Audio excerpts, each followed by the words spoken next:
O multilateralismo é um modelo de organização das relações internacionais baseado na construção de regras comuns entre vários países.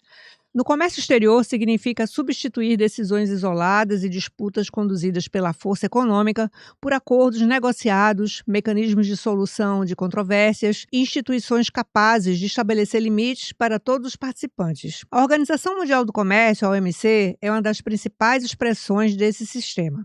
Criada em 1995 como sucessora do Acordo Geral sobre Tarifas e Comércio, o GATT, a entidade nasceu com a missão de disciplinar tarifas, combater práticas comerciais consideradas abusivas e oferecer um ambiente previsível para a resolução de conflitos entre os seus membros. Esse modelo, no entanto, enfrenta uma crise profunda. Desde 2019, o órgão de apelação da OMC está paralisado, principalmente em razão do bloqueio dos Estados Unidos à nomeação de novos integrantes.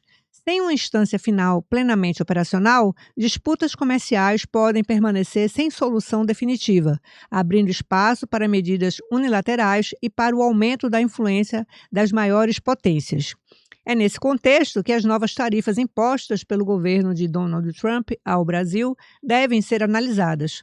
O impacto vai além do encarecimento das mercadorias, alcança a segurança jurídica, os investimentos, as cadeias produtivas e a própria capacidade de países como o Brasil defenderem seus interesses em um sistema internacional baseado em regras. Ao mesmo tempo, o acordo Mercosul-União Europeia aparece como uma alternativa de ampliar o comércio por meio da negociação entre blocos.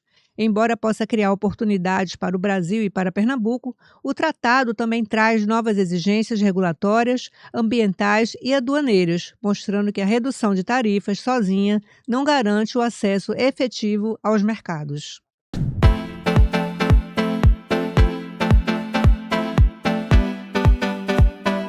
E agora, um recado do nosso patrocinador, o Hub Plural.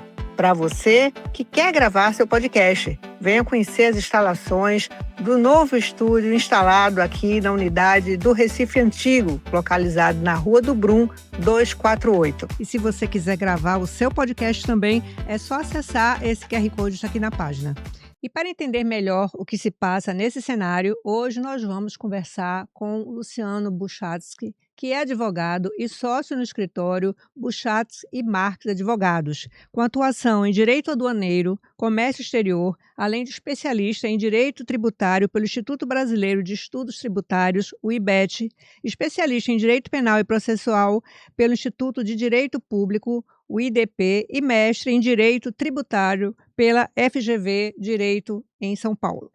Luciano, seja muito bem-vindo ao nosso podcast, é um prazer receber você aqui. Patrícia, muito obrigado pela oportunidade, muito obrigado pela janela da gente falar um pouquinho sobre o direito aduaneiro e o comércio exterior. Muito bem. O Luciano, ele colabora de vez em quando com artigos no nosso portal Movimento Econômico.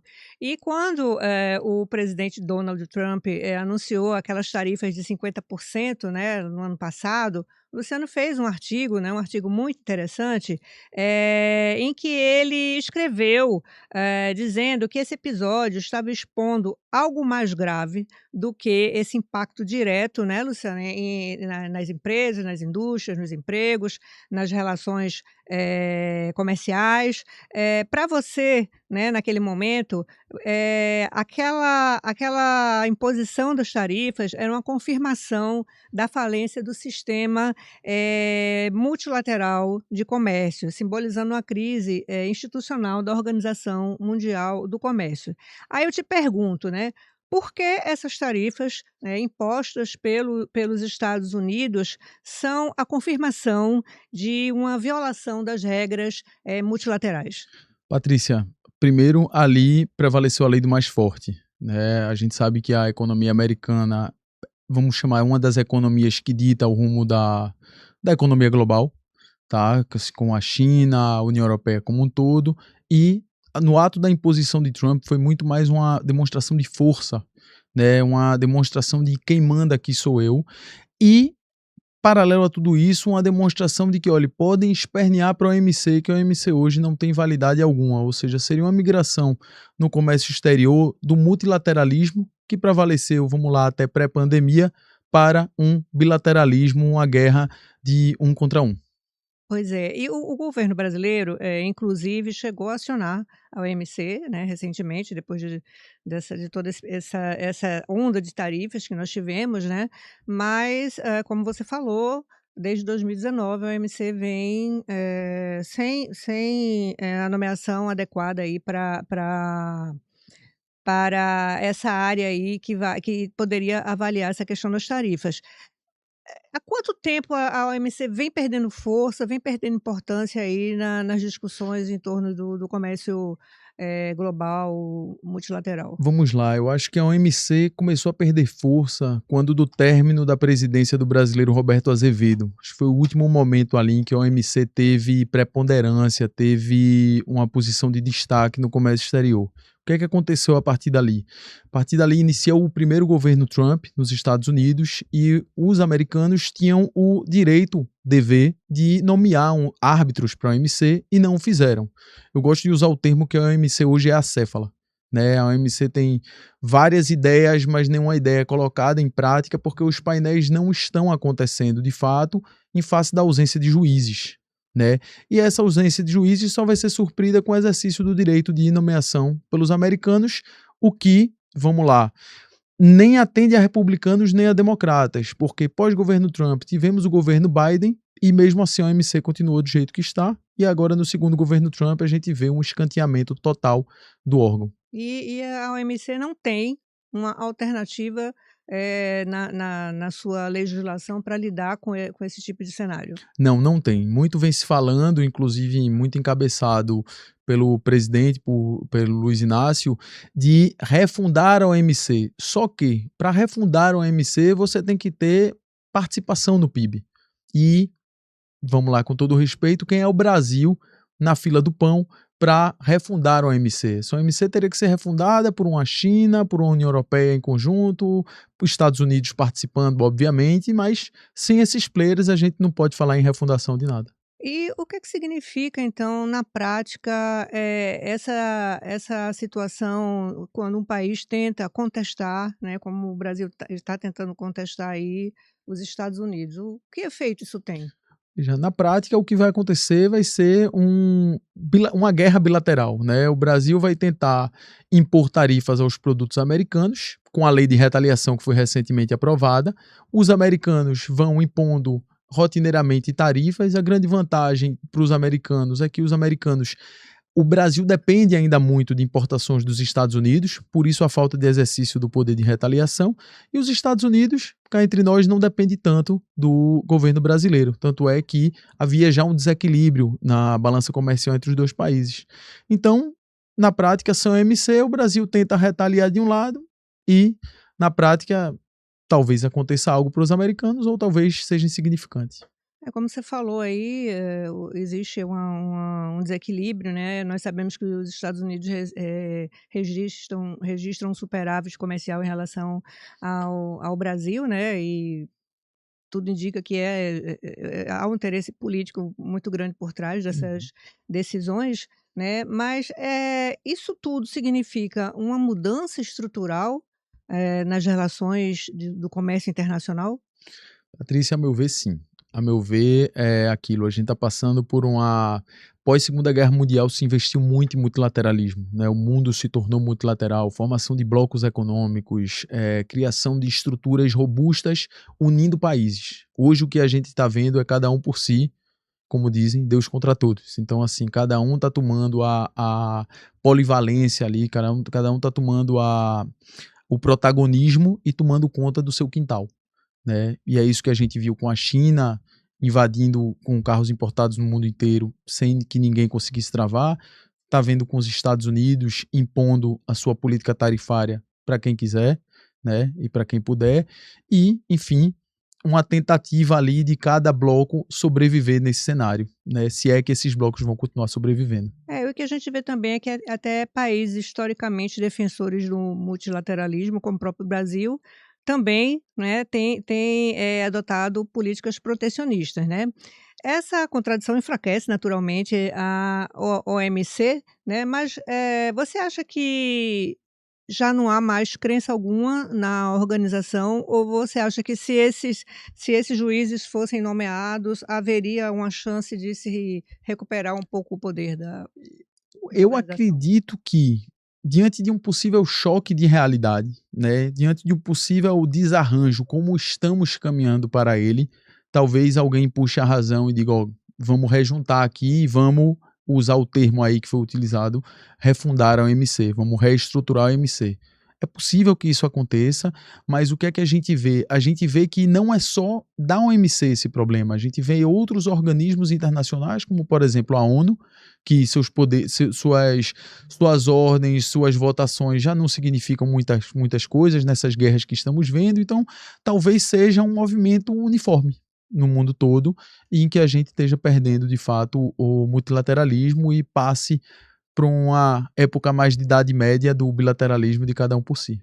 Como é que você imagina esse cenário? Eu tenho ouvido algumas entrevistas com alguns embaixadores, né, falando que seria um cenário muito caótico. Você concorda com um cenário caótico? Como é que você vê? Totalmente caótico, né? Porque se você tem uma economia de importância, de uma economia significativa, você vai ter poder. Se você não a tem, você está vendido na história. Então, o Brasil, por exemplo, que não é um exportador de produtos manufaturados, pode sofrer muito nisso ou pode ganhar com isso, com a exportação de alimentos.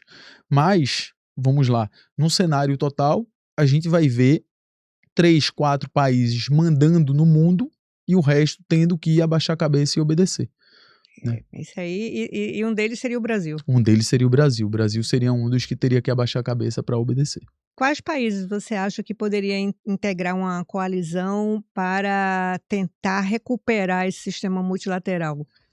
Então, eu acho que, dependendo da conjuntura interna, de política interna, os Estados Unidos, o Reino Unido, mesmo tendo saído, mesmo tendo exercido o Brexit, já se vê um movimento de tentar voltar atrás, ainda que tímido, tá? A China, querendo ou não, ela tem uma participação muito importante, e o Japão ali. Só que nesse movimento, e talvez, vamos lá, um sonho, uma Rússia com a economia diferente, uma economia aberta. Mas, sinceramente, na atual conjuntura política, eu não vejo ninguém tomando a prevalência disso, nem mesmo o bloco europeu. Não há interesse. Aparentemente não há interesse. Então, os países mais fortes estão vendo aí uma vantagem nesse cenário Sim. para poder tirar Vi, proveito comercial. vide o embargo à carne brasileira praticado pela União Europeia, que apontou o descumprimento de regras sanitárias, mesmo com o início da vigência do acordo União Europeia-Mercosul, e criou um impeditivo para as exportações de proteína animal brasileira. Você tocou agora no acordo Mercosul-União Europeia. Ele seria uma alternativa, esse tipo de acordo, ele pode ser uma alternativa ao fim do multilateralismo? Sim, não tenha dúvida. É um movimento que já está sendo adotado pelo Mercosul. Tivemos agora o acordo de Singapura, que acho que saiu o decreto essa semana, comecinho dessa semana. União Europeia, estamos vendo movimentos com outros blocos econômicos, porque eu tenho que desaguar minha mercadoria, eu tenho que manter minha exportação, tenho que manter meu superávit, especialmente o Brasil, que tem uma balança historicamente superavitária, né? E se a gente começa a perder esses dólares, a gente vai acabar mexendo com a reserva e vai ter toda a dor de cabeça da falta de credibilidade econômica. E aí a gente vê um cenário meio tumultuado também, né, aqui no Mercosul, porque o presidente argentino Milei, ele não olha com bons olhos, né, para o Mercosul, né, ao mesmo tempo, há uma grande expectativa aqui no Brasil em torno desse acordo, mas quais seriam as barreiras regulatórias para o Brasil, nesse acordo? Vamos lá, barreiras regulatórias grande importância hoje para esse acordo é o Brasil se adaptar às exigências da União Europeia, por exemplo. Tá? São exigências bem, não vou chamar de radicais, mas muito rígidas, certo? Em que talvez a gama de exportadores brasileiros não esteja pronta. Grandes empresas que já são exportadores contumazes, sim, temos nosso Vale do São Francisco ali com os exportadores de uva e manga, esse pessoal já atende a regras, inclusive japonesas, que são muito restritas para a exportação dos produtos que eles exportam. Mas será que o Brasil vai sobreviver só de exportação desses poucos produtos? Será que a gente não precisa começar a exportar mais? Então, sim, vai demandar que, em que pese pequenos exportadores se adequem, mudem suas atividades, deem um aprimoramento ao que fazem para chegar lá. As dificuldades estariam mais dentro do Brasil do que fora. Muito mais dentro do Brasil do que fora. Porque eles impõem, inclusive, rastreabilidade com georreferenciamento, né? A gente vê aí que o setor da carne tem tentado investir muito nessa rastreabilidade aí, porque existe uma demanda internacional de cobrança nessa direção, mas não é fácil. Não é uma coisa fácil. E o setor da carne é um setor que é um setor rico, né, digamos assim. Mas, como você tocou aí nos pequenos exportadores, né, a quem caberia trabalhar esse compliance, digamos assim, essa conformidade com essas regras internacionais. Você acha que o governo deveria ter um programa para incentivar essas empresas a se adequar tecnologicamente? Porque isso depende muito também de tecnologia, né? Sim, o governo brasileiro hoje, pelo Ministério do Desenvolvimento, tem a Apex, né? A Apex é uma agência que funciona, né? E essa agência pode ser um grande parceiro dos pequenos exportadores. E falo pequenos e médios, né? São investimentos muito importantes, muito altos, né? São vultosos sob o aspecto financeiro e sob o aspecto até de capacidade de mão de obra, né? Porque você tem que ter o conhecimento para aplicar toda aquela tecnologia, né? E a Apex deveria, se já não está fazendo, deveria fazer um trabalho junto a esses exportadores para capacitá-los e tornar possível o cumprimento das regras. É interessante que depois que o acordo avançou, né, teve esse grande avanço aí, nós começamos a ver algumas barreiras. Veio a carne, depois veio, acho que foi frutas, teve uma segunda barreira, se eu não me engano, foram as frutas, né? Isso causa um certo desânimo, né? Mas acho que já era esperado. As pessoas talvez achassem que seria mais fácil, né? Mas quando se deparou com as exigências, devem ter se surpreendido. Você se surpreendeu com isso? Ou você já achava que ia ver esse tipo de coisa? Sinceramente, eu não achava que o acordo seria aprovado. Há uma resistência muito forte dos agricultores europeus, especialmente no interior da França, no interior da Polônia. Houve um movimento assim, radical deles, e eu imaginava também que a Itália seria contrária, mas a Itália deu um voto favorável mesmo com todo o país contrário, os agricultores, obviamente, né, que viam ali uma ameaça das exportações do Mercosul para a União Europeia. E o que é que acontece? Paralelo a isso, houve um segundo movimento dentro do Parlamento Europeu para submeter o acordo ao Tribunal de Justiça Europeu, ou seja, o acordo está em vigência, como posso falar, em uma vigência não efetiva, né? Ele está numa vigência temporária que ainda pode sofrer algumas mudanças. Então, sim, já era esperado um movimento de fechamento por parte dos europeus para atender esse bloco que está insatisfeito aí, especialmente de agricultores. E esse comportamento do presidente argentino, ele pode prejudicar esse acordo? Então, o que eu vejo é que a gente tá vivendo, que a gente viveu aqui no Brasil por um momento, essa dicotomia entre direita e esquerda, agora o mundo todo, né, está assim, né, um movimento global, e algumas bravatas eu acho que sequer são consideradas. Por exemplo, você tem ali, como eu comentei, o voto da Itália, porque eu soltei que o voto da Itália seria uma dúvida, para mim seria contrário, inclusive, porque a Itália tem um governo declaradamente de direita, Isso. né, a Meloni, salvo engano, ela é declaradamente de direita. Então você teria um voto mais pró-União Europeia, ou seja, contrário à afirmação de acordos multilaterais. E talvez, do mesmo jeito que ela votou contrário ao esperado, o Milei solte as bravatas, mas também não atue dessa forma. Para o Milei é interessante começar a abrir o mercado argentino, que teve fechado por muito tempo, e para começar a entrar dólar lá, né? Eles precisam ter a reserva. Então, assim, eu vejo como que algumas bravatas na prática não se aplicam. As pessoas conseguem diferenciar um pouquinho da briga política do que é economia. E o que é que você espera dessa relação do Brasil com os Estados Unidos? Você acha que isso tende a se prolongar ou a economia americana ela pode forçar aí uma revisão né, nessas tarifas? Olha, eu acredito que pós-eleições tudo volta ao normal. Até porque a gente tem, bom, Eleições aqui ou lá? eleições aqui. Hum. Eleições aqui. Com certeza lá, se houver uma mudança de governo, também tem a tendência que volte imediatamente ao normal. Mas eu acredito que esse ano ainda a gente tem algum tipo de reviravolta, a depender para onde for as eleições nacionais. Tá? Então, De assim, quem ganhar. e ouso dizer que mesmo que o partido do atual presidente ganhe, ao qual Trump é contrário, ainda assim ele vai arrefecer, até porque está havendo uma chiadeira interna nos Estados Unidos também, de empresários, de câmaras de comércio, etc. É um movimento muito forte de algumas associações contra as tarifas, então ele deve segurar até onde não conseguir mais e começar a liberar e começar a soltar o negócio. A sua análise é que essa decisão ela tem um cunho político ou tem aspectos técnicos ali que Vamos devem ser lá. observados? Existem alguns tipos de tarifas que foram impostas contra o Brasil. Existem tarifas que foram claramente impostas de cunho político, que inclusive foram derrubadas pela Suprema Corte americana e foram renovadas pelo presidente Trump, ou seja, a tendência é que sejam novamente derrubadas. E temos também as tarifas que foram impostas com base na legislação americana. A verdade é que o comércio exterior brasileiro sempre foi fechado, sempre foi protecionista. Né? Então, com base nesse tradicional protecionismo, que é uma bandeira característica dos governos mais voltados para centro-esquerda e esquerda, o que é que está acontecendo?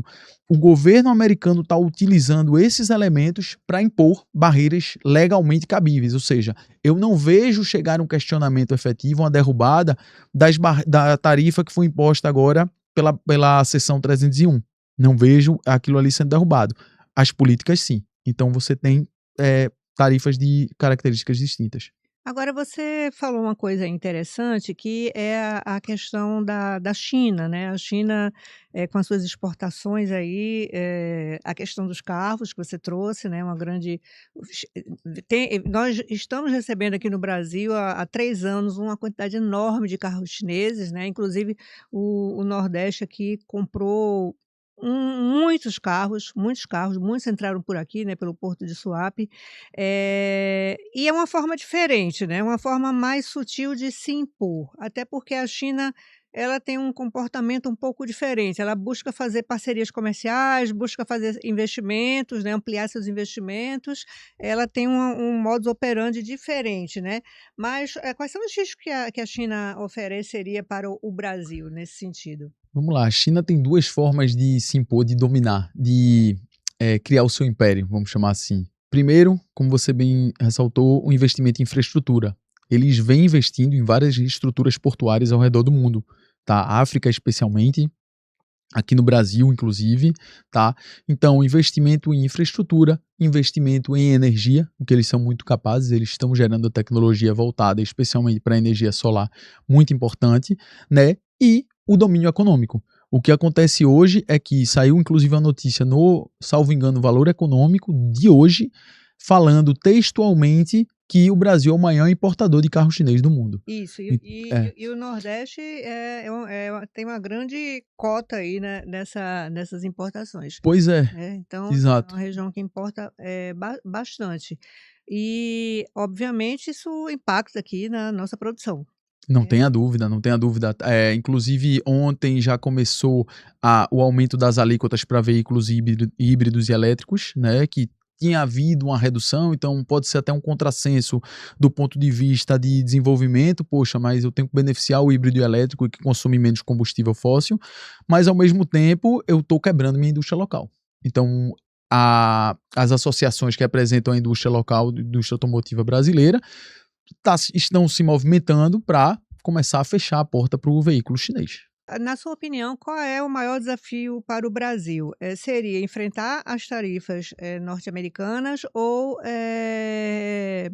preparar essas empresas para um comércio onde o multilateralismo vai deixar de existir? Eu acho que o Brasil hoje tem que focar em preparar suas empresas. Eu acho que o Brasil hoje tem que focar em olhar para outros setores, tirar um pouquinho o olho dos Estados Unidos, porque a gente está vivendo essa falta de segurança jurídica total, né, e começar a olhar para outros mercados. Vários exportadores, especialmente Paraná, interior de São Paulo, perderam muitas vendas. Por quê? Porque prepararam produtos exclusivamente para o mercado americano e os produtos se tornaram inviáveis. Mas o que resta para o Brasil é, obviamente, subsidiar de alguma forma para evitar uma quebra geral desses players que vendiam exclusivamente para os Estados Unidos e focar em outros mercados. Não tem para onde correr. Tem uma outra coisa também que chama atenção, que é a grande concentração das reservas brasileiras nos Estados Unidos, né? Quase 80% estão investidos lá, né? Isso oferece algum risco? Se esse acirramento aí se aprofundar e se prolongar, isso oferece algum risco para o Brasil? Eu não vejo o brasileiro, o perfil do Brasil como país, ou como um ente diplomático, oferecendo esse risco aos americanos para a gente chegar a esse nível de receio, né? Eu não vejo a gente tomando um lado tão radical, seja para a esquerda, seja para a direita. Eu não vejo uma permissão geral, assim, uma capacidade disso acontecer. Mas, obviamente, tomando um viés radical, é possível que haja algum movimento. Acho improvável, mas claro que existe o risco. Recentemente, o Brasil, inclusive, diminuiu um pouco as reservas, né, norte-americanas e direcionou uma parte lá para a China, né? E você acha que isso aí seria o melhor caminho também? Olha, se ficar o bicho pega, se correr o bicho come, né? Depende de como a gente está direcionado aqui internamente. Temos um governo mais para a esquerda, vamos olhar um pouquinho mais para a China, vamos olhar um pouquinho mais para o BRICS. O BRICS, lembrando, envolve 2 países que estão em guerra, né? A gente faz parte de um bloco econômico, vamos chamar assim o BRICS, no qual 2 países estão em guerra, o Irã e a Rússia. E são considerados, vamos lá, a escória do global pelos americanos. Então, assim, se a gente migra para o outro lado, para uma mudança de governo, a gente vai ter, claro, uma migração para lá. Então, assim, a gente vive hoje numa... Corda bamba. É um violinista no telhado, tentando se equilibrar ali e agradar todo mundo. O cenário geopolítico é muito confuso, atualmente é muito confuso, né, muito acirrado, e essa divisão aí, clara, entre esquerda e direita, parece que vem se consolidando, né, ela vem, se tornando algo mais estrutural, né, porque não é só no Brasil, como você mesmo falou, em vários países no mundo a gente está percebendo isso, e quando você soma esse tipo de visão, né, com essa situação toda do fim do multilateralismo, é um cenário muito desafiador, né, para quem vai governar, seja de esquerda ou de direita, né. Não tenha dúvida, vai ser aquela história, eu tenho meus amigos, vai ser o bloco dos meus amigos, é o que Milei está fazendo com a Argentina, o bloco dos meus amigos, ou seja, quem tem uma direção política semelhante à dele, ele se alia a eles. Por exemplo, a Hungria até pouco tempo com Orbán era aliado, era um parceiro, deixa de ser a partir do momento que tem uma mudança de lado, não foi radical, mas teve uma pequena mudança de lado, e é isso que a gente está vendo, né? A gente tá E essa vendo... mudança de lado, ela pode acontecer a cada 4 anos, né. Você hoje tem aqui um governo de esquerda no Brasil, amanhã pode ter de direita, mas lá nos Estados Unidos pode vir os democratas, né, novamente, e você começa a ter ali um cenário, porque se houver um radicalismo também por parte dos democratas, nós vamos ter aí sempre um cenário de insegurança jurídica, a gente nunca vai saber, não vai conseguir planejar as coisas, né, não dá para planejar mais. Sempre. E inclusive eu vi de América do Sul, né? América do Sul hoje a gente só tem o Brasil isolado, né? Tem uma Venezuela que ninguém sabe o que é que tá de fato acontecendo, É, né? E o resto é de direita hoje em dia, é. né? A gente teve uma migração total, acho que o Uruguai ainda se mantém um pouquinho para a esquerda, o Brasil, e o resto todo mundo tá na direita. Então, será que permanecemos assim? Como é que ficamos? Não sei. Quer dizer, qual é a mensagem que fica então para o empresário, né, que tenta enfrentar esse cenário? Então, acho que é deixar a ideologia de lado, deixar o amor político, a paixão de lado e ser racional.